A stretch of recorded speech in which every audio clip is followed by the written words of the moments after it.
Chers frères et sœurs dans le Christ, bonsoir. Nous sommes aujourd'hui vendredi 12 mars, ce vendredi de carême où nous avons initié des séries de rencontres, des conférences pour pouvoir partager, pour pouvoir échanger. Alors aujourd'hui, j'ai la joie de vous présenter cette dernière conférence de ce temps de carême qui a pour thème la conversion écologique, un nouveau regard sur la nature. Le temps de carême nous rappelle et nous ramène sans cesse au début de la prédication évangélique telle que présentée par le Seigneur Jésus-Christ dès l'entame de son ministère public, comme nous le rapporte l'évangéliste Marc dans son évangile au chapitre 1er, verset 3. Convertissez-vous et croyez à l'évangile. Cette invitation qui d'ailleurs n'est pas une nouveauté, encore moins une rupture. Cette invitation qui s'inscrit dans le prolongement de l'enseignement des prophètes, dont le dernier, Jean le Baptiste, avait matérialisé cet appel à la conversion par le baptême de conversion. La conversion est le maître mot du temps de carême et même de toute la vie chrétienne. La conversion est un acte libre, volontaire, dynamique, qui se déploie progressivement dans un processus continu dans le temps. La conversion implique le mouvement, le détachement. Elle n'est donc pas statique. Elle ne prend pas fin à un moment donné. Elle dure tout le temps de l'existence.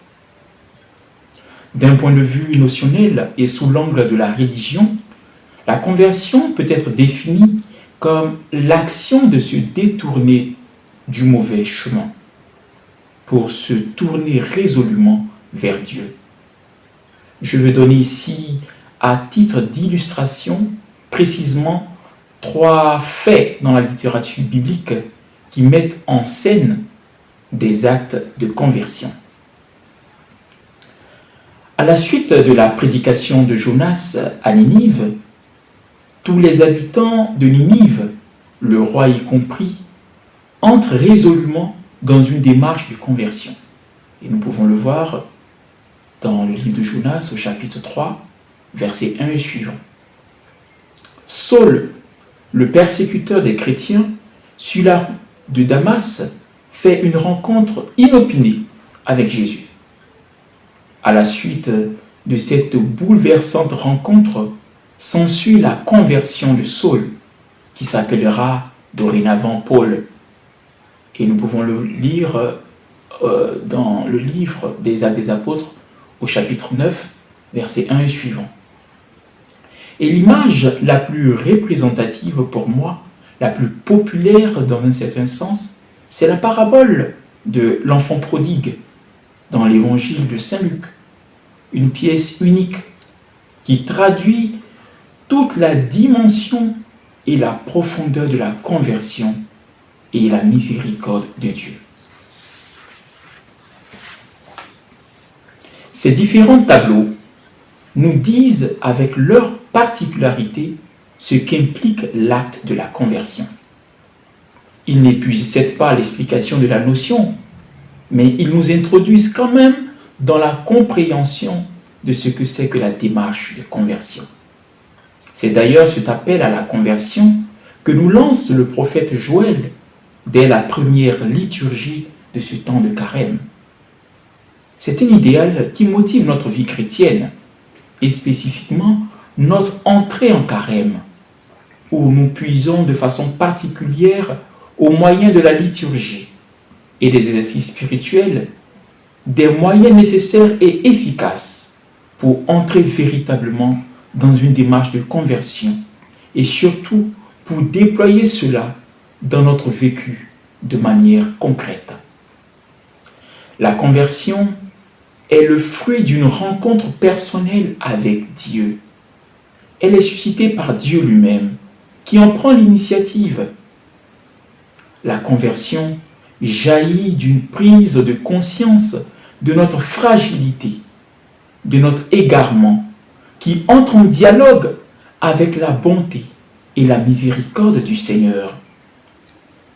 La conversion est un retour vers Dieu, mais aussi un retour sur soi, dans le dénuement le plus total, grâce à l'illumination divine, semblable à celle du centurion au pied de la croix de Jésus, semblable à celle de Paul sur la route de Damas, qui après l'imposition des mains d'Ananie, voyait comme des écailles qui tombaient de ses yeux. La conversion crée en soi un bouleversement, un changement de cap, une remise en cause de nos actes passés. Et cela, on peut le percevoir nettement dans le dialogue entre Jésus et Zachée. Zachée, à l'issue de sa rencontre avec Jésus, décide de réparer tous les torts qu'il a commis. C'est cela l'acte de la conversion. Entrer et demeurer dans la vie divine, en faisant encore mieux, en épousant désormais les exigences, l'éthique et le mode de vie que requiert la lumière de l'Évangile.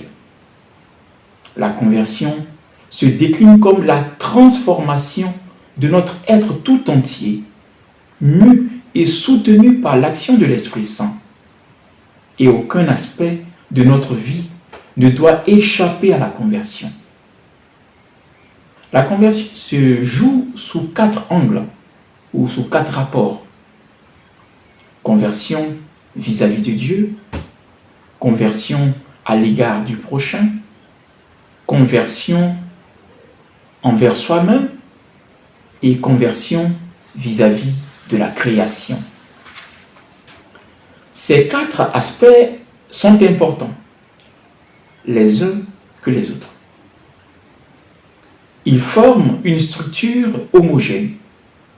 Manquer à l'un des aspects de la conversion rend de facto notre processus de conversion incomplète. C'est la conjugaison de ces 4 pôles de relation qui définit véritablement le processus de conversion et le rend à la fois complet et consistant. Si les 3 premiers pôles cités plus haut paraissent évidents, la conversion vis-à-vis de Dieu, du prochain et de soi-même, s'ils paraissent évidents, il n'en demeure pas moins que le 4e pôle de conversion, qui est la conversion vis-à-vis de la création, bien que latent en chacun de nous, soit d'une certaine manière oublié ou ignoré. C'est l'aspect de notre relation à la création. Cela peut paraître surprenant, qu'on puisse vouloir établir une relation ou parler de conversion vis-à-vis de la création. Tout simplement parce qu'on a très souvent ou parfois vu et perçu dans la création quelque chose d'anodin, de banal à la limite. Lorsqu'on veut véritablement entrer dans la dynamique de la conversion, on ne peut pas circonscrire notre démarche de conversion à nos rapports avec Dieu, avec les autres et avec soi-même. Cette approche, même si elle est belle, elle reste pour autant incomplète. Elle reste pour autant incomplète parce qu'elle nous fait oublier notre rapport à l'ensemble de la création, à l'ensemble de tous les êtres créés. Nous ne sommes pas seuls. Et pour s'en rendre compte, il faut comprendre les paroles de l'apôtre Paul dans sa lettre aux Romains. Romains chapitre 8, versets 19 à 22, où Saint Paul souligne que toute la création aspire au salut. Notre rapport au reste du créé n'est donc pas fortuit. Il faut en tenir compte pour une conversion véritablement intégrale et écologique de l'homme, comme nous le propose le pape François à travers son encyclique verte Laudato Si, qui est paru en 2015. C'est donc sous un volet écologique que nous allons aborder cette dernière conférence du Carême relative à la conversion, d'où l'intitulé de notre propos, la conversion écologique, un nouveau regard sur la nature. Ces 5 dernières décennies ont vu émerger grandement la question de l'écologie. Un plus grand intérêt s'en est suivi pour la préservation de l'environnement. Des associations, des ONG, des partis politiques d'obédience écologique et même dans la technologie, dans l'automobile, on assiste à une prise de conscience et une prise en compte de la question écologique. C'est déjà un pas. Mais ce n'est pas ça la totalité de l'écologie. L'écologie est beaucoup plus vaste que ce que nous pensons. Par écologie, nous entendons la totalité de la science des relations de l'organisme avec son environnement, comprenant au sens large toutes les conditions d'existence. Telle est la définition que donne Ernst Haeckel, le concepteur de ce néologisme qui provient de 2 termes grecs et qui signifie étymologiquement la science de l'habitat. L'écologie étudie donc les relations entre les organismes vivants et l'environnement où ceux-ci se développent.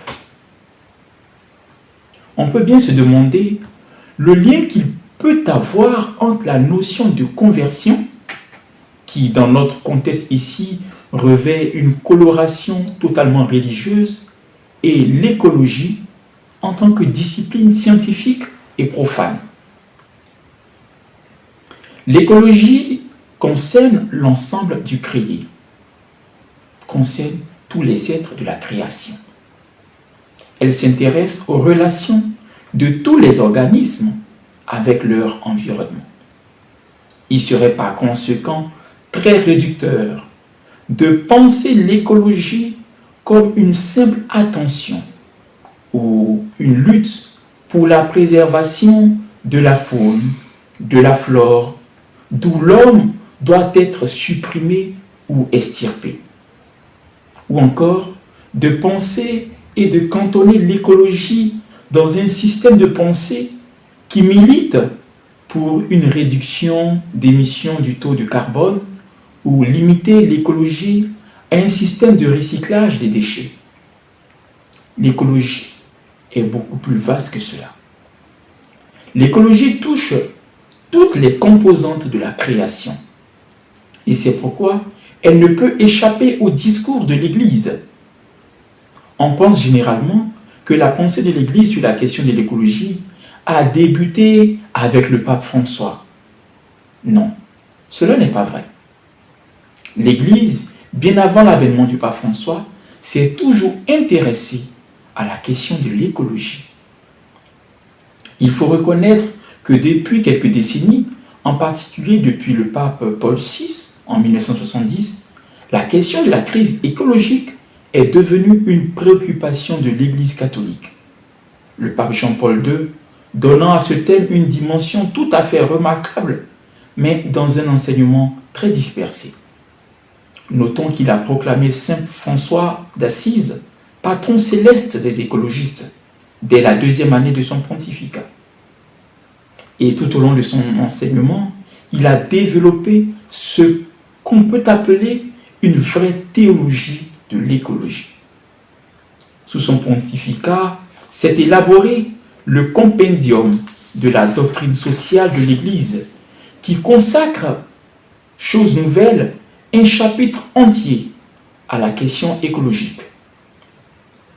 Le pape Benoît XVI a emboîté le pas de son prédécesseur et s'est distingué par un corpus de textes abondants sur la question.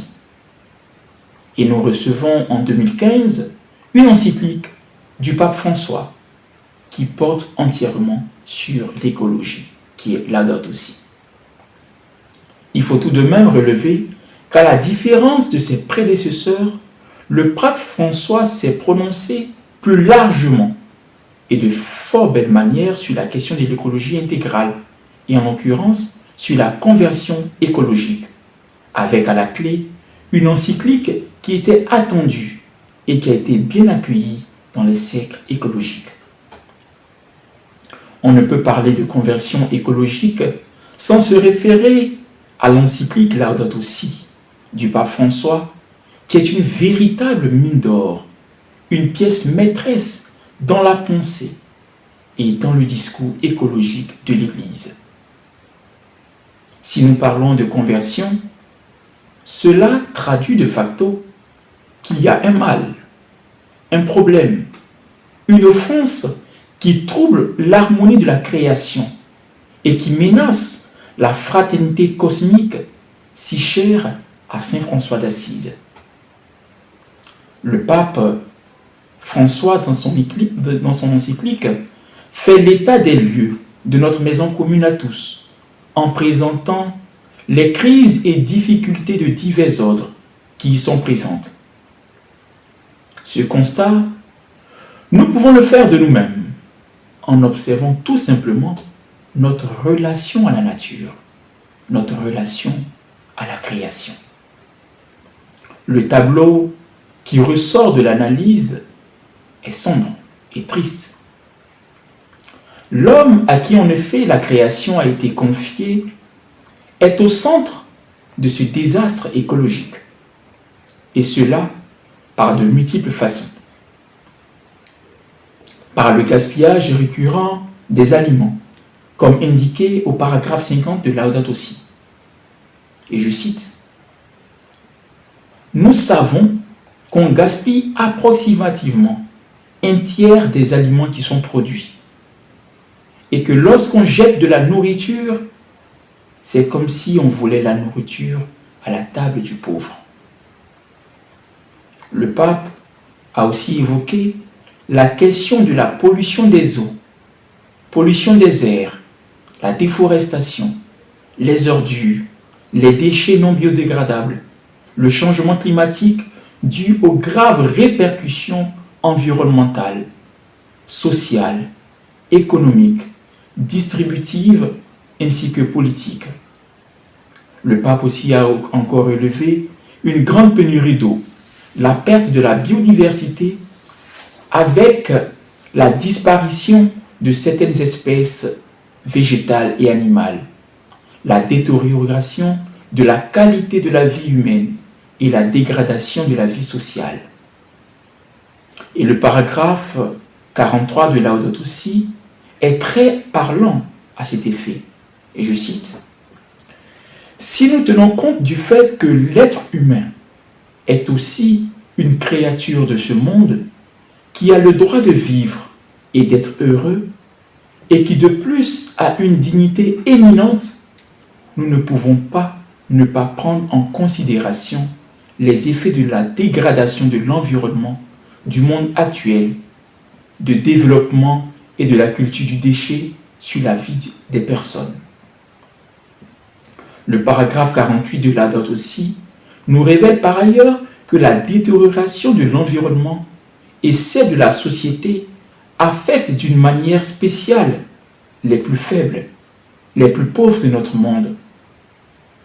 L'inégalité n'affecte pas seulement les individus, mais aussi des pays entiers.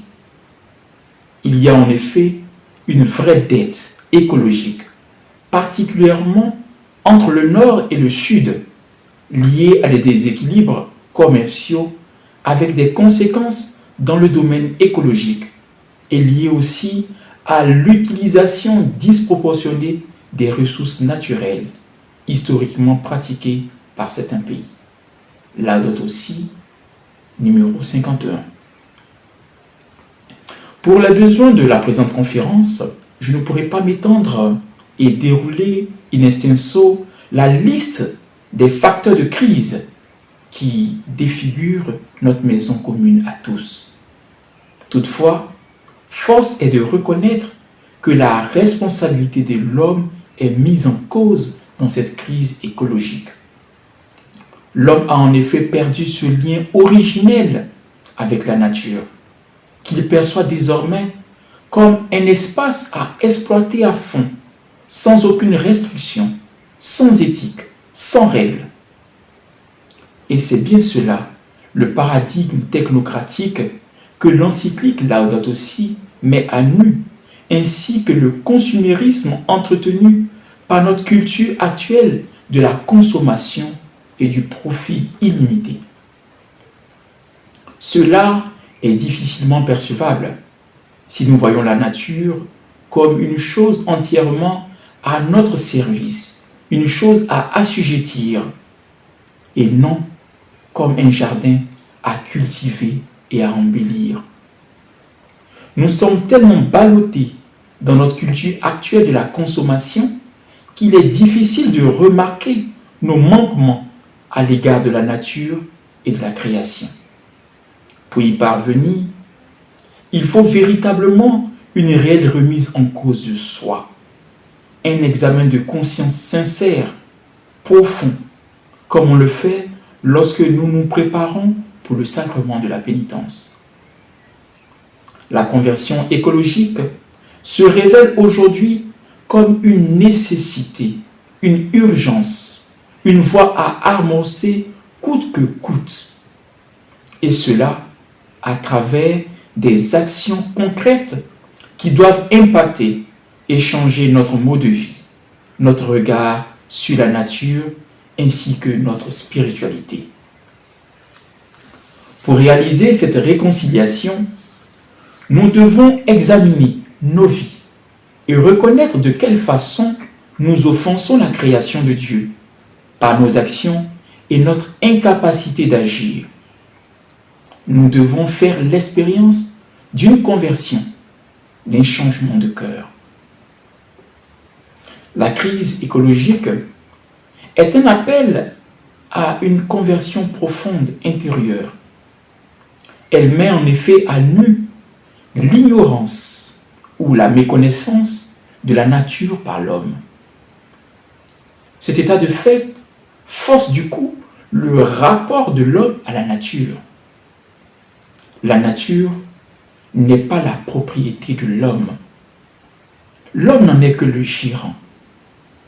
Il ne doit pas donc disposer des divers éléments de la nature comme bon lui semble. Les divers éléments de la nature, de la création, ne doivent pas être appréhendés par l'homme comme de simples choses sans finalité, dépourvues de sens. Tout ce qui existe, en effet, a un sens et une portée. Notre nature humaine, quoique noble, ne doit pas nous porter à nous sortir de la nature, à établir un anthropocentrisme, c'est-à-dire à penser l'homme uniquement comme le centre et le sommet de la création. Établir une mainmise sur la création fait de l'homme un profanateur de l'œuvre de la création, qui d'une manière naturelle nous révèle la présence de Dieu. La création en elle-même est en fait une théophanie. Elle nous révèle Dieu. Et c'est bien pourquoi nous devons en prendre soin. J'apprécie de façon personnelle ces propos du pape François lorsqu'il dit « Dieu nous pardonne toujours, mais la nature ne nous pardonne pas toujours. » Cette expression nous montre à tel point il y a un lien entre les agissements de l'homme sur la nature et les conséquences sur l'homme et son environnement qui découlent du mauvais traitement que l'homme inflige à la nature. Tout est lié, comme le souligne à plusieurs reprises l'encyclique Laudato Si. Nos agissements sur la nature ne sont pas sans conséquences pour nous-mêmes. C'est bien pourquoi nous devons tous entrer résolument dans cette dynamique de la conversion écologique, d'une conversion intégrale de l'homme qui fait attention à l'ensemble de la création. Pour cela, il nous faut penser l'environnement comme un bien collectif, comme un patrimoine de toute l'humanité sous la responsabilité de tous. Celui qui s'approprie quelque chose, c'est seulement pour l'administration, pour le bien de tous. La dot aussi, numéro 95. La conversion écologique nous fait entrevoir la communion universelle avec les autres composantes de la nature. Il est clair qu'il y a un lien qui nous unit d'une certaine manière. Nous partageons le même espace. Nous provenons du même Créateur, d'où la conviction que créés par le même Père, nous et tous les êtres de l'univers sommes unis par des liens invisibles. Et nous formons une sorte de famille universelle, une communion sublime qui nous pousse à un respect sacré, tendre et humble. Cela sous-tend clairement, au nom de cette communion universelle, que l'homme doit prendre soin et veiller sur les divers éléments de la création et leur accorder du respect. Il ne doit en aucun cas abuser et gaspiller les éléments de la nature dans son usage pour sa subsistance et ses besoins physiologiques. La conversion écologique exige par ailleurs une juste utilisation des choses dont nous avons besoin dans la nature. Il faut relever que le profit économique, les divers systèmes de capitalisme ont contribué énormément à dénaturer, à désacraliser la nature. L'homme, dans un souci de la juste mesure, ne doit consommer plus qu'il n'en a besoin, et cela dans un réel souci écologique.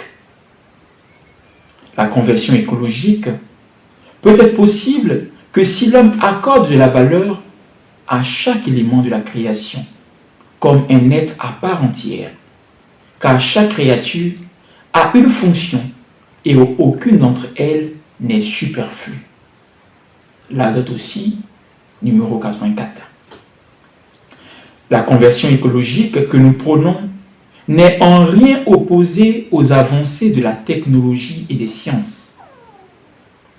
Il est juste de se réjouir face à ces progrès et de s'enthousiasmer devant les grandes possibilités que nous ouvrent ces constantes nouveautés, parce que la science et la technologie sont un produit merveilleux de la créativité humaine, ce don de Dieu.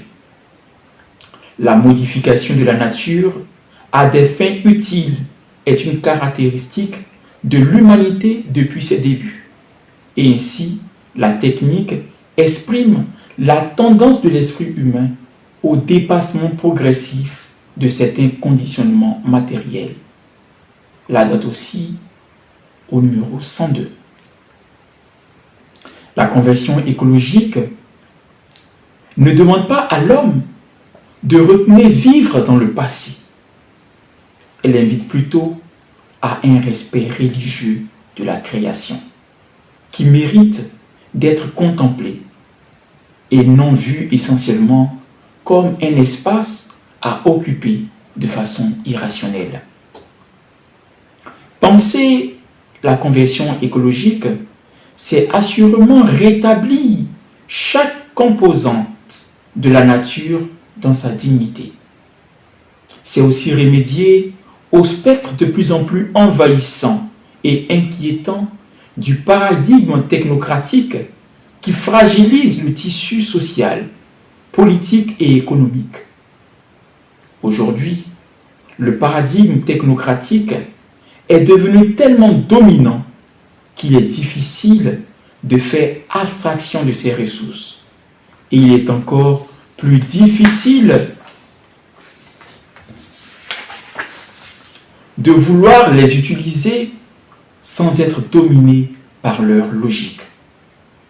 C'est devenu une contre-culture de choisir un style de vie avec des objectifs qui peuvent être au moins ou en partie indépendants de la technique, de ses coûts, comme de son pouvoir de globalisation et de massification. Or, ce qui est en jeu dans la technique, ce n'est ni l'utilité, ni le bien-être, mais la domination. Une domination au sens le plus extrême de ce terme. Face à cette dictature de la technique, il nous faut nécessairement envisager l'alternative de la conversion écologique qui doit impacter notre mode de vie, de sorte à nous plonger dans une conversion qui se meut en culture écologique, capable de nous aider à porter un nouveau regard, un regard différent, une pensée, une politique, une éthique de vie, un style de vie et une spiritualité qui constituerait une résistance, un frein à la montée en puissance du paradigme technocratique qui nous fait perdre de vue l'altérité même de la nature, qui désormais devient pour l'homme un espace à dominer et non un jardin à embellir. L'homme gouverné par le paradigme technocratique ne s'impose aucune limite, et cela constitue un véritable danger, non seulement pour l'homme, mais aussi pour toute la création. La conversion écologique incite à percevoir dans chacun des éléments de la nature, de la création, une altérité dont je suis le gardien. C'est cela, à mon sens, l'une des clés de la conversion écologique. Cette notion d'altérité crée un lien entre toutes les composantes de la nature. La conversion écologique implique en effet la conscience amoureuse de ne pas être déconnecté des autres créatures, de former avec les autres êtres de l'univers une belle communion universelle. Nous pouvons retrouver ce mode de vie en Saint François d'Assise, le saint patron des écologistes, qui a su se fondre dans la création en faisant corps avec tous les autres êtres qu'il appelait frères ou sœurs au nom de cette fraternité cosmique, signe probant de l'humilité et de la dimension écologique du pauvre d'Assise. Pour parler de conversion écologique, Saint François d'Assise est un modèle exceptionnel à imiter. Il nous montre que nous pouvons vivre en harmonie avec la nature en ayant du respect pour elle et en la préservant de toute instruction, en la préservant de toute intrusion. Et pour terminer, je voudrais nous recommander ce petit ouvrage avec le pape François, Vive le carême et la conversion écologique. Et comme nous sommes à la 3e semaine de ce temps de carême, précisément le vendredi, alors je vais nous lire cette méditation, cette toute petite méditation écologique, je pourrais dire, pour nous aider à porter en nous cette conversion écologique. La paix intérieure des personnes tient dans une large mesure de la préservation de l'écologie et du bien commun. Alors c'est un ouvrage que je nous recommande pour notre montée vers Pâques. Merci de nous avoir suivis. Que le Seigneur vous bénisse. Bonne montée vers Pâques. Bonne conversion écologique.